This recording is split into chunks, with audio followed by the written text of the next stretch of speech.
സംസ്ഥാന സർക്കാർ honeymoon period പിന്നിട്ട് കഴിഞ്ഞു. ഇനി പ്രവർത്തന മികവിന്റെ കാലമാണ്. മുന്നിലുള്ളത് അതിനിർണായകമായ 5 വർഷങ്ങൾ. LDFനെ പോലെയല്ല UDF സർക്കാർ. കോൺഗ്രസിനുള്ളിൽ ആർക്കും അഭിപ്രായങ്ങൾ പറയാം, സംസ്ഥാന സർക്കാരിനെ തിരുത്താം. അതുപക്ഷേ പരസ്യമാകുമ്പോൾ സർക്കാരിന്റെ താളം തെറ്റിയേക്കാം. സ്വതന്ത്രമായി പ്രവർത്തിക്കാനുള്ള പ്ലാറ്റ്ഫോമാണ് ഇവിടെ ഒരുക്കേണ്ടത്. ഇക്കാര്യം അടിവരയിട്ട് പറയുന്നുണ്ട് കോൺഗ്രസ് നേതാവ് BRM ഷഫീർ. തന്റെ ഫേസ്ബുക്ക് പോസ്റ്റിലൂടെ അഭ്യർത്ഥന പോലെ തോന്നിക്കുന്ന പോസ്റ്റിൽ പക്ഷേ മുഴങ്ങിക്കേൾക്കുന്നത് പലർക്കുമുള്ള മുന്നറിയിപ്പ് കൂടിയാണ്. കഴിഞ്ഞ ദിവസം സംസ്ഥാന സർക്കാരിന്റെ മദ്യനയത്തിൽ ഇടപെട്ട് VM സുധീരൻ പരസ്യമായി സർക്കാരിനെതിരെ തിരിഞ്ഞിരുന്നു. ഇതായിരിക്കാം ഒരുപക്ഷെ BRM ഷഫീറിന് ഒരു ഫേസ്ബുക്ക് പോസ്റ്റ് എഴുതാൻ പ്രേരണയായ ഘടകം. പാർട്ടിയിലെ ഗ്രൂപ്പ് പോരുകളും നേതാക്കൾ തമ്മിലുള്ള അഭിപ്രായ വ്യത്യാസങ്ങളും പലപ്പോഴും ഭരണ തുടർച്ചയെയും ജനപിന്തുണയെയും ബാധിക്കാറുണ്ട്. BRM ഷഫീർ പങ്കുവച്ച ഫേസ്ബുക്ക് കുറിപ്പ് പാർട്ടി പ്രവർത്തകർക്കിടയിൽ നിലനിൽക്കുന്ന കടുത്ത ആശങ്കകളും നിരാശയുമാണ് പ്രതിഫലിപ്പിക്കുന്നത്. വലിയ വേദന ഉള്ളിലൊതുക്കിയാണ് ഷഫീർ ചില കാര്യങ്ങൾ പറയുന്നത്. ചരിത്രപരമായ വസ്തുത നിരത്തിയാണ് ഷഫീർ തുറന്നടിക്കുന്നത്.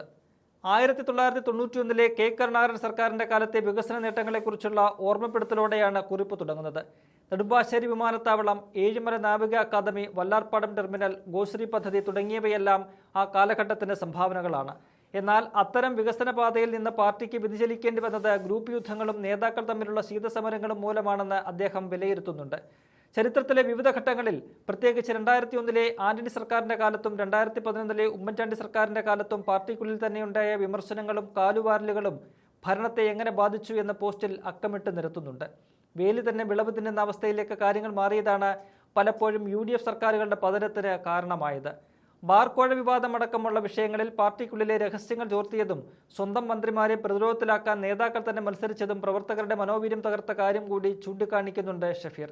ഇന്നത്തെ സാഹചര്യത്തിൽ പാർട്ടിക്കെതിരെ പരസ്യ പ്രസ്താവനകൾ നടത്തുന്നതും ചാനൽ ചർച്ചകളിൽ വിഴുപ്പലക്കുന്നതും അത്യന്തം അപകടകരമാണെന്ന് ഷഫീർ മുന്നറിയിപ്പ് നൽകുന്നു. അഭിപ്രായ വ്യത്യാസങ്ങൾ അകത്തു പറയണം, വിമർശനം പാർട്ടിക്കകത്താകണം, തിരുത്തേണ്ടത് തിരുത്തിക്കണം. 2 വാക്കിൽ ഷഫീർ നൽകുന്ന മുന്നറിയിപ്പ് കോൺഗ്രസ് നേതാക്കളുടെ കണ്ണു തുറപ്പിക്കുമോ എന്ന് കണ്ടറിയേണ്ട കാര്യമാണ്. പരസ്യമായ വിമർശനം ചാനലുകളിൽ വാർത്തയാകുമെങ്കിലും അത് പാർട്ടിക്ക് ഗുണം ചെയ്യുന്നില്ല എന്ന് ഓർമ്മിപ്പിക്കുന്ന ഷഫീർ, മറിച്ച് പാർട്ടിയെ സ്നേഹിക്കുന്ന സാധാരണ പ്രവർത്തകരുടെ ചോരയും വിയർപ്പും അർപ്പിച്ചുണ്ടാക്കിയ നേട്ടങ്ങളെ തകർക്കുകയാണ് ചെയ്യുന്നത് എന്നുകൂടി പറഞ്ഞു വെക്കുന്നുണ്ട്. പാർട്ടിയിലെ യുവാക്കളുടെ പ്രതീക്ഷകളെയും ഈ ഗ്രൂപ്പുകളെ തകർക്കുന്നുണ്ടെന്ന് അദ്ദേഹം ഓർമ്മിപ്പിക്കുന്നു.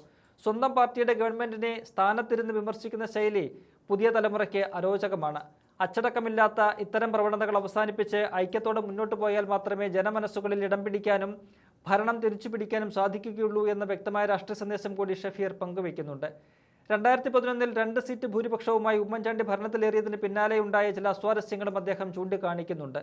പലരും അടിമപ്പണി ചെയ്തുവെന്നും ബാർ പൂട്ടി രഹസ്യങ്ങൾ ചോർത്തി നൽകിയതായും ചൂണ്ടിക്കാണിക്കുന്നുണ്ട്. ലോകത്തിൽ പാവങ്ങൾക്ക് ഏറെ പുണ്യം ചെയ്ത ഗവൺമെന്റ് പിന്നീട് തോൽക്കുകയാണുണ്ടായത്.